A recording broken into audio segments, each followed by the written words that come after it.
Hello दोस्तों, स्वागत है आप सभी को आज के हमारे इस नए वीडियो में, जिसमें हम चर्चा करेंगे कि क्लास 12th कक्षा हिंदी जो कि चैप्टर नेम है उसने कहा था जिस। तो आइए समय को बिना देरी करते हुए हम इस चैप्टर की सभी मोस्ट वीवीआई ऑब्जेक्टिव क्वेश्चन को देखते हैं। तो फर्स्ट नंबर क्वेश्चन में यह कह रहा है कि चंद्रधर शर्मा गुलेरी का जन्म कब हुआ था। तो चंद्रधर शर्मा गुलेरी का जो जन्म है वह 7 जुलाई 1883 ईस्वी में हुआ था। दोस्तों, आप सभी से इतना ही निवेदन है कि आप लोग बस यह क्वेश्चन कीजिएगा और बताइएगा कि आपको टॉप 40 क्वेश्चन हम लोग देखने वाले हैं, वीवीआई 40 क्वेश्चन, जिसमें से आप कमेंट करके बताइएगा कि आपके कितने सही हुए हैं। तो जैसे कि क्वेश्चन नंबर 1 का आंसर ऑप्शन नंबर ए हो जाएगा। 7 जुलाई 1883 को चंद्रधर शर्मा गुलेरी जी का जन्म हुआ था। चंद्र शर्मा गुलेरी का निधन कब हुआ था। तो चंद्रधर शर्मा गुलेरी जी का जो निधन है वह 12 सितंबर 1922 में हुआ था। जन्म जो है 1883 में, ठीक है, 1883 में, और निधन जो है वह 1922 में हुआ था। निधन 1922 में, इतना आप लोग ध्यान रखिएगा। परीक्षा एग्ज़ाम में पूछ दिए जाते हैं डेट ऑफ बर्थ से संबंधित क्वेश्चन, इसीलिए इसको हमने टॉप वीवीआई क्वेश्चन में रखे हैं। तो आगे बढ़ते हैं क्वेश्चन नंबर 3 की तरफ, जिसमें दिया गया है कि चंद्रधर शर्मा गुलेरी का जन्म कहाँ हुआ था। तो चंद्रधर शर्मा गुलेरी जी का जन्म जो है, बताइएगा दोस्तों आप लोग भी, कि चंद्र शर्मा गुलेरी जी का जन्म जो है वह जयपुर राजस्थान में इनका जन्म हुआ था। तो ऑप्शन नंबर सी इसका करेक्ट आंसर हो जाएगा। बढ़ते हैं आगे नेक्स्ट क्वेश्चन की ओर। क्वेश्चन नंबर 4 में दिया है कि चंद्रधर शर्मा गुलेरी का मूल निवास स्थान कहाँ था। तो जो ये मतलब कि जन्म तो इनका जयपुर राजस्थान में हुआ था, और मूल निवास स्थान का मतलब ये हुआ कि यह कहाँ मतलब कि रहते थे, कहाँ रहते थे। तो इसका चौथा का option number D right answer हो जाएगा। यह गुलेर कांगड़ा हिमाचल प्रदेश में रहते थे। इनका मूल निवास स्थान गुलेर कांगड़ा हिमाचल प्रदेश में था। तो बढ़ते हैं अब नेक्स्ट क्वेश्चन की ओर। नेक्स्ट क्वेश्चन में कह रहा है कि गुलेरी जी के प्रमुख कहानियों का नाम बताएं। गुलेरी जी के प्रमुख कहानियों का नाम बताएं। तो इनके प्रमुख कहानी है सुखमय जीवन, भी गुलेरी जी का ही कहानी है। बुध का कांटा भी गुलेरी जी ने ही लिखा है। उसने कहा था, ये भी गुलेरी जी ने ही लिखा है। तो इसका करेक्ट आंसर हो जाएगा ऑप्शन नंबर डी, उपर्युक्त तीनों गुलेरी जी ने लिखे हुए हैं। इसका right answer option number D हो जाएगा। और क्वेश्चन नंबर 6 में दिया है। क्वेश्चन नंबर 6 में दिया है कि गुलेरी जी ने किन पत्रिकाओं का संपादन किया था। गुलेरी जी ने किन पत्रिकाओं का संपादन किया था। तो इसका आंसर बताइएगा दोस्तों आप लोग। तो इसका राइट आंसर हो जाएगा ऑप्शन नंबर ए, समालोचक। ऑप्शन नंबर ए इसका राइट आंसर हो जाएगा, समालोचक काशी नगरी प्रचारणी पत्रिका। ऑप्शन नंबर ए इसका करेक्ट आंसर हो जाएगा। बढ़ते अब नेक्स्ट क्वेश्चन 7 की ओर। क्वेश्चन नंबर 7 में दिया है कि किन विषयों पर गुलेरी जी ने लेखन किया है। तो कौन कौन विषय पर इन्होंने मतलब कि लेखन किया है वो पूछ रहा है इस क्वेश्चन में। तो प्राच्य विद्या इतिहास पे भी लेखन किए हैं, पुरातत्व भाषण विज्ञान पे भी लेखन किए हैं, समसामयिक विषय पे भी लेखन किए हैं। तो इसका आंसर ऑप्शन नंबर डी हो जाएगा, उपर्युक्त तीनों। आपने जब यह कहानी पढ़ा होगा तो उस समय ये मतलब कि इनके जीवनी में जब आप देखिएगा तो ये सभी दिए हैं। और वहीं से यह क्वेश्चन हमने लिया है कि किन विषयों पर लेखन किए हैं। तो ये तीनों हो जाएंगे, जो कि काफ़ी इम्पोर्टेंट है, इनको ध्यान रखिएगा। गुलेरी जी के प्रमुख निबंधों का नाम बताएं। इसका भी आंसर ये ऑप्शन नंबर डी ही हो जाएगा। प्रमुख निबंध कछुआ धर्म डिंगल, संस्कृत की तिपरारी भी है, मोरिस मोही कुंठाव भी पुरानी हिंदी भी है, देवनाम प्रिय भी है। तो ऑप्शन नंबर डी इसका राइट आंसर हो जाएगा, जो कि ध्यान देने वाली बात है। उसने कहा था कहानी की क्या विशेषता है। हमको बताना है कि यह एक दिव्य प्रेम कहानी है, जैसे कि आपने कहानी जब ये पढ़ा होगा तो आप लोगों ने देखा होगा कि लहना सिंह और जो वो लड़की होती है जिनका नाम गुप्त रखा जाता है, जिस मतलब अंत में इसको सूबेदारनी कहा गया है, तो उनका दिव्य प्रेम कहानी भी है। और युद्ध भी हुआ था, भारतीय से जर्मन के बीच में युद्ध भी हुआ था, तो युद्ध कहानी भी है। और लहना सिंह ने अपने प्रेम पर बलिदान दिया है, कि बलिदान का अर्थ यह है कि मतलब सूबेदारनी ने उन्हें कुछ वादा दिया था, जो कि आप कहानी पढ़िएगा तो आपको समझ में आएंगे कि प्रेम पर बलिदान की कहानी भी है। तो इसका ऑप्शन नंबर डी इसका राइट आंसर हो जाएगा, कि इनमें से सभी मतलब तीनों इनकी विशेषता है। अब ये क्वेश्चन में कह रहे हैं क्वेश्चन नंबर 10 में कि उसने कहा था कहानी जो है मतलब कि कब मतलब कि प्रकाशित हुई।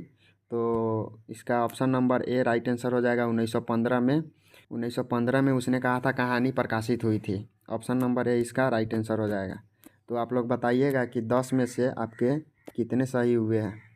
अगर 8 सही हो गए हैं, अगर 10 क्वेश्चन में से अगर आपके 8 सही हुए हैं तो समझिएगा कि आपका पढ़ाई लिखाई अभी ठीक ठाक चल रहा है, घबराने की कोई बात नहीं है। बस आप जो जो क्वेश्चन कराया जा रहा है उसको एक नोट्स में उतार लीजिएगा और याद करते रहिएगा। क्वेश्चन नंबर 11 में कह रहा है कि उसने कहा था कहानी किस दृष्टि से मील का पत्थर मानी जाती है। तो जो यह किस दृष्टि से मील का पत्थर मानी जाती है, तो इसका आंसर आप लोग बताइएगा कि इसका आंसर ऑप्शन नंबर बी हो जाएगा, शिल्प विद्या तथा विषय वस्तु के विकास की दृष्टि से। ऑप्शन नंबर बी इसका राइट आंसर हो जाएगा। क्वेश्चन नंबर 12 में कह रहा है कि उसने कहा था कहानी में लड़का मतलब जो लहना सिंह है वह लड़की से क्या कहता है। तो लड़का जो है वो लहना सिंह है, वह लड़की से बार बार यही कहता है कि तेरी कुरमाई हो गई है, तेरी कुरमाई हो गई है। ऑप्शन नंबर सी इसका करेक्ट आंसर हो जाएगा। और बढ़ते हम लोग क्वेश्चन नंबर 13 की तरफ। 13 में यह दिया गया है कि उसने कहा था कहानी में लड़की क्या कहकर भागती है।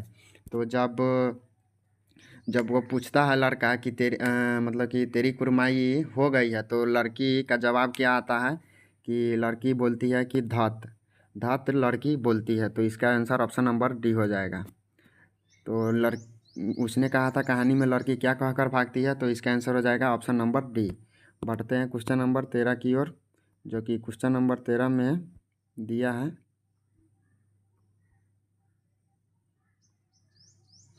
कि किस पाठ में आया है कि जारा क्या मौत है, निमोनिया से मरने वालों को मुरब्बे नहीं मिला करते।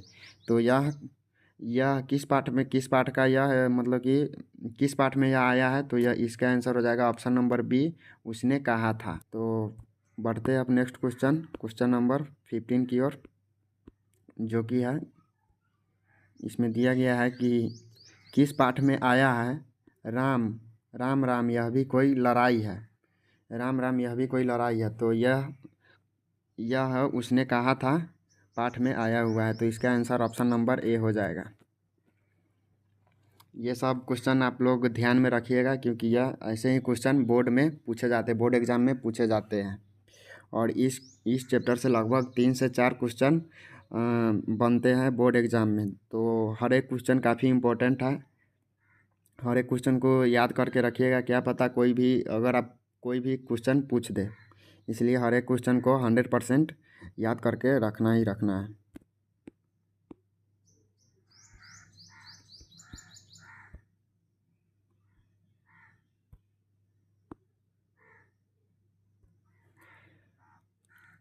क्वेश्चन नंबर 16 में दिया है कि किस पात्र ने उसने कहा था कहानी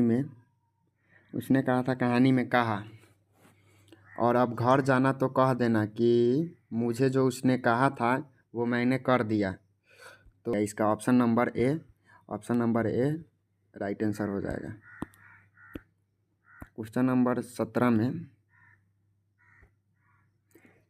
17 में दिया है कि किस पाठ में उद्धत है हाँ देश क्या है स्वर्ग है। तो यह उसने कहा था पाठ में यह दिया गया है कि देश क्या है स्वर्ग है। क्वेश्चन नंबर 18 की बात करें तो क्वेश्चन नंबर 18 में दिया गया है कि उसने कहा था शीर्षक कहानी के रचयिता का नाम बताएं। मतलब कि उसने कहा था यह जो कहानी है वह किसने लिखा है। तो इसका राइट आंसर हो जाएगा option number A, Chandra Sharma Guleri ने लिखा हुआ है यह कहानी। क्वेश्चन नंबर 19 में कह रहा है कि उसने कहा था किस वर्ष की रचना है, यह किस वर्ष लिखा गया था। तो यह 1915 में लिखा गया था। तो ऑप्शन नंबर ए इसका राइट आंसर हो जाएगा। क्वेश्चन नंबर 20 में दिया गया है कि उसने कहा था कहानी में किस शहर का चित्रण किया गया है। तो ऑप्शन नंबर सी अमृतसर का चित्रण किया गया है उसने कहा था कहानी में। Option number C Amritsar. Question number 20 में दिया गया है कि जर्मन पलटन को किसने मार गिराया। तो जर्मनी से जो युद्ध हो रहा था तो जर्मनी सिपाहियों को किसने मार गिराया। तो ऑप्शन नंबर बी जो है Lahna Singh. Option number B Lahna Singh ने जर्मन पलटन को मार गिराया था। क्वेश्चन नंबर 22 में दिया गया है कि सिख राइफल का जमादार लाहना सिंह का नंबर क्या था। और यह क्वेश्चन बार बार बोर्ड में पूछे जाते हैं, तो आप लोग इसे अच्छा से याद कर लीजिएगा। तो इसका राइट आंसर हो जाएगा option number B 77। 77 number Lahna Singh का राइफल नंबर था 77। इसका राइट आंसर हो जाएगा। बढ़ते हैं अब नेक्स्ट क्वेश्चन। तो अब तक हम लोगों ने देखे हैं 22 क्वेश्चन को देखे हैं दोस्तों। अब तक हम लोगों ने 22 क्वेश्चन पे चर्चा कर लिए हैं। तो आप लोग बताइए कि 22 क्वेश्चन में आपके कितने सही हो रहे हैं। खुद से आप अपना एनालिसिस कर सकते हैं कि हाँ आपको कितना याद है और कितना यह चैप्टर क्लियर है। 22 में से कम आपके 18 तो ज़रूर सही होने चाहिए, वरना दिक्कत हो सकती है आपको पढ़ाई में। लाहना सिंह की मृत्यु किसकी गोद में हुई। लाहना सिंह की मृत्यु जो है वह वजीरा सिंह के गोद में हुई। ऑप्शन नंबर बी इसका राइट आंसर हो जाएगा। लाहना सिंह की मृत्यु वजीरा सिंह के गोद में हुई थी। क्वेश्चन नंबर 23 हम लोग देख लीजिए। अब 24 में यह दिया गया है कि सूबेदार हजारा सिंह के लड़के का क्या नाम था। तो सूबेदार हजारा सिंह के लड़के का नाम बोधा सिंह था। बोधा सिंह। ऑप्शन नंबर सी इसका करेक्ट आंसर हो जाएगा, बोधा सिंह। ध्यान रखिएगा, ये भी क्वेश्चन काफ़ी एग्जाम में पूछे गए हैं और पूछे जाने की संभावना भी है। गुलेरी जी कैसी कविताएं लिखते हैं। तो यहाँ पे बात कविताएं की आई है दोस्तों, यहाँ पे ये ध्यान दीजिएगा। कविताएं कैसी कविताएं लिखते हैं। तो गुलेरी जी जो है वह देश प्रेम संबंधी कविताएं लिखते हैं। देश प्रेम संबंधी जो देश प्रेम संबंधी जितने भी कविताएं होते हैं वो लगभग गुलेरी जी वैसी ही कविताएं लिखना पसंद करते हैं। ऑप्शन नंबर ए इसका करेक्ट आंसर हो जाएगा। हालांकि अब तो इनका मृत्यु हो गया है, लेकिन जब यह मतलब कि कविता को लिखते थे तो अक्सर देश प्रेमी कविता ही लिखते थे और उन्हीं के लिए इन्हें जाना भी जाता है। क्वेश्चन नंबर 26 में दिया गया है सरकार ने सूबेदार को ज़मीन कहाँ दी है। सरकार ने सूबेदार को ज़मीन लायलपुर में दी हुई है। लायलपुर। ध्यान दीजिएगा दोस्तों इस क्वेश्चन पे। यह भी क्वेश्चन काफ़ी बार पूछे गए हैं और पूछे जाने की संभावना भी है। ऑप्शन नंबर डी इसका करेक्ट आंसर हो जाएगा। Option number D Lyallpur. Question number 27 में भारतीय सिपाहियों का किसके साथ युद्ध हुआ था। जो भारतीय सिपाहियों का किसके साथ युद्ध हुआ था इस कहानी में, उसने कहा था कहानी में किनके साथ युद्ध हुआ है। तो युद्ध जो है वह जर्मनी के साथ हुआ है। ऑप्शन नंबर सी इसका करेक्ट आंसर हो जाएगा। 28 में क्वेश्चन नंबर 28 में दिया गया है लाहना सिंह किस कहानी का पात्र है। तो लाहना सिंह उसने कहा था कहानी का पात्र है। और यह भी क्वेश्चन पूछ दिए जाते हैं कि उसने कहा था कहानी के नायक कौन है। नायक तो यह भी लाहना सिंह ही होंगे। लाहना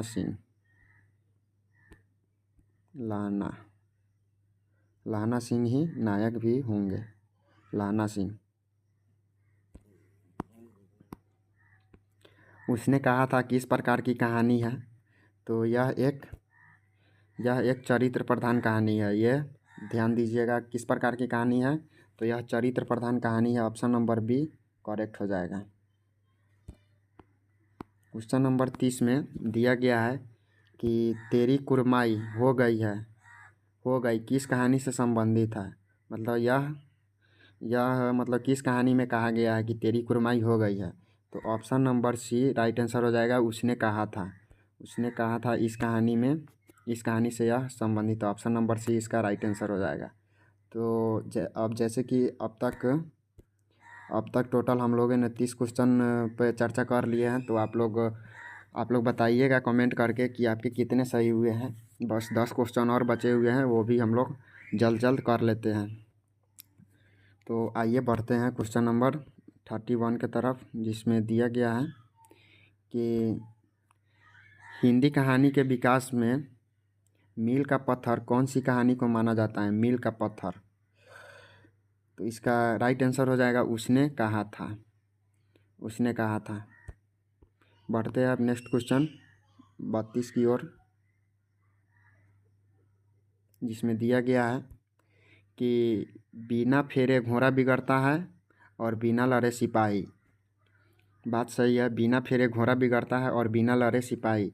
तो यह पंक्ति मतलब यह जो बात है वह किस कहानी की है, किस कहानी में यह कहा गया है। तो आपको बता दें कि यह उसने कहा था कहानी में कहा गया है। ऑप्शन नंबर डी इसका राइट आंसर हो जाएगा।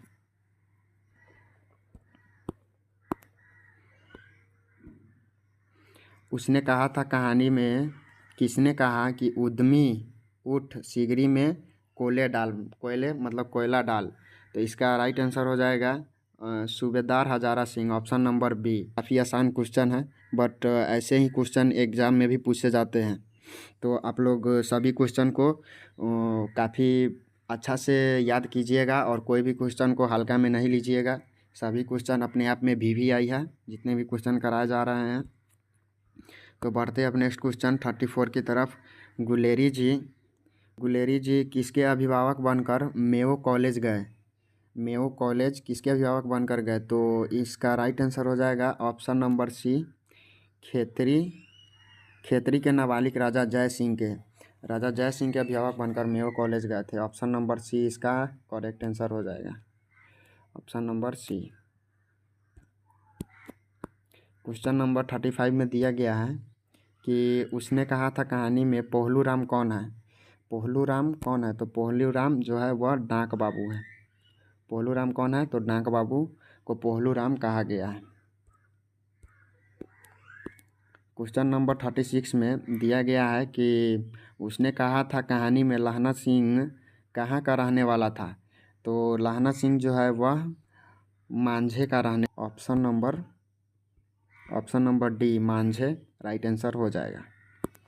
क्वेश्चन नंबर 37 में दिया गया है कि उसने कहा था शीर्षक पाठ में किसने, यहाँ पे एक मिसप्रिंट हुआ है दोस्तों, यहाँ पे मुल्ला होगा।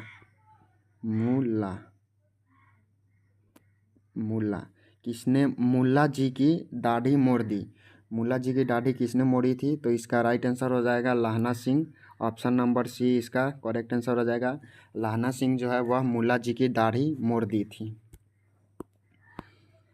क्वेश्चन नंबर 38 में दिया गया है कि उसने कहा था कहानी के आधार पर किस फिल्मकार ने फिल्म बनाई। यहाँ पे फिल्म होगा, माफ़ कीजिएगा दोस्तों, यहाँ पे फिल्म होगा। तो फिल्म बनाने वाले थे वह फिल्मकार विमल राय ने जो है वह इसी कहानी के आधार पर एक फिल्म बनाई हुई थी। विमल राय ने। ऑप्शन नंबर बी इसका राइट आंसर हो जाएगा। वजीरा सिंह किस कहानी के पात्र हैं। तो वजीरा सिंह जो है वह उसने कहा था कहानी के पात्र हैं। तो बढ़ते हैं नेक्स्ट क्वेश्चन और आज का और इस वीडियो का लास्ट क्वेश्चन, जिसमें कहा है कि निमोनिया से मरने वाले को मुरब्बे नहीं मिला करते। यह पंक्ति, यह जो उक्ति है वह किस शीर्षक पाठ से ली गई है। तो इसका करेक्ट आंसर हो जाएगा ऑप्शन नंबर ए उसने कहा था। तो आप सभी ने टोटल 40 प्रश्न देखे, जो कि काफ़ी वीवी आई है। और कोई भी क्वेश्चन को आप लोग को हल्का में नहीं लेना है, यही मेरा एडवाइस रहेगा। तो आप लोग कमेंट बॉक्स में ज़रूर बताइएगा कि आपके कुल कितने प्रश्न सही हुए हैं।